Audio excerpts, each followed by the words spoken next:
Iran पर हमले के बाद अमेरिका में पूरी तरह से अलर्ट जारी। यूएस के होमलैंड सुरक्षा विभाग ने जारी किया अलर्ट। तो अमेरिका में साइबर हमलों का खतरा, सूत्रों से जानकारी आ रही है कि बढ़ चुका है और इसे देखते हुए लोन वोल्फ हमलों का भी खतरा बढ़ गया है, जिसकी वजह से एहतियातन ये कदम उठाए गए। अलर्ट जारी किया गया है। यूएस में सुरक्षा विभाग का अलर्ट है, यहां साइबर अटैक हो सकता है, एहतियातन यह अलर्ट जारी किया गया। इजराइल और ईरान में जंग और भीषण हो चुकी है, क्योंकि ट्रंप की एंट्री के बाद अब ईरान रुकने के मूड में नहीं है और वो इजराइल के शहरों पर मिसाइल और ड्रोन से ताबड़तोड़ अटैक्स कर रहा है, जिससे कि तेल अवीव में भारी नुकसान हुआ है। इन तस्वीरों को देखिए और अंदाजा लगाइए कि ईरानी मिसाइलें किस हद तक इजराइल में इमारतों को जमींदोज कर रही है। देखिए कैसे बिल्डिंग में लगी खिड़कियां टूट गई और बिल्डिंग के चारों तरफ कांच बिखरा है। मौके पर पुलिस और रेस्क्यू टीमें मौजूद है, इलाके में हालात सामान्य करने में जुटी है। ईरानी हमलों के बीच जी मीडिया की टीम तेल अवीव में मौजूद है। जिस इलाके में मौजूद हूँ वहाँ की तस्वीर देखिए। तेल अवीव से तकरीबन 8 किलोमीटर दूर का ये पूरा इलाका, और यहाँ पर जब बॉम्बार्डिंग की गई, जब मिसाइल्स यहाँ पर दिखे। हमलों के बाद मची तबाही के बाद तेल अवीव में रेस्क्यू अभियान चलाया जा रहा है।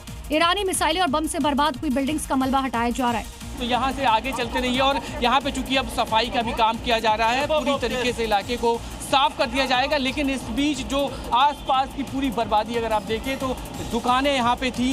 ईरान के हमले में तेल अवीव के रिहायशी इलाकों में तबाही हुई। तो ईरान पर अमेरिकी अटैक्स के बाद अब अमेरिका खुद सुलग रहा है। दरअसल राष्ट्रपति जो ट्रंप हैं, उनके फैसले को लेकर के देश भर में विरोध की आवाजें और तेज हो गई हैं। एक रिपोर्ट आपको दिखाते हैं। बर्नी सैंडर्स ने ट्रंप पर तीखा हमला बोलते हुए इस एक तरफा हमले को पूरी तरह से असंवैधानिक बताया। बर्नी सैंडर्स ने कहा, राष्ट्रपति ट्रंप ने बिना कांग्रेस की मंजूरी के ईरान पर हमला किया। ये न केवल लोकतंत्र के खिलाफ है, बल्कि पूरी दुनिया के लिए खतरा है। राष्ट्रपति के पास ऐसा करने का कोई अधिकार नहीं है। जैसे ही बर्नी सैंडर्स को मंच से हमले की खबर मिली, जनता की गूंज और भी तेज हो गई। विरोध अब सड़कों से सोशल मीडिया तक फैल चुका है। एक और वॉर ब्रेकिंग इस वक्त की इजराइल के पीएम बेंजामिन नेतन्याहू का बयान, हमने मिडिल ईस्ट की शक्ल बदल दी है, गाजा ईरान में ऑपरेशन जारी रहने वाला है।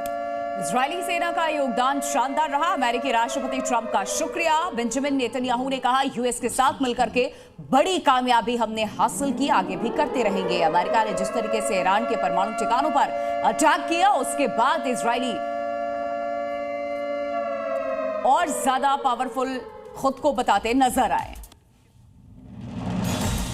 और इजराइल ईरान के बीच में भड़की जंग की आग में अमेरिका ने घी डालने का काम किया है। इसमें पूरा मिडिल ईस्ट जल उठा। अमेरिका के हमले के बाद गुस्सा ईरान ने इजराइल में ऐसी तबाही मचाई कि शहर के शहर खंडहर बन गए।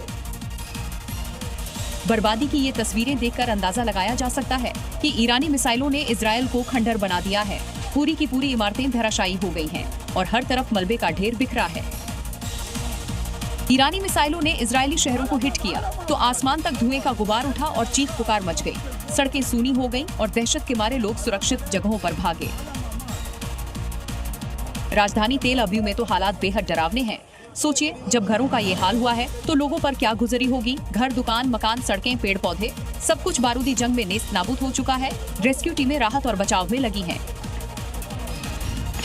ये वीडियो इजराइल के बेत शियान शहर का है, जहां ईरानी मिसाइल ने एक इमारत को हिट किया, जिसके बाद जबरदस्त धमाका हुआ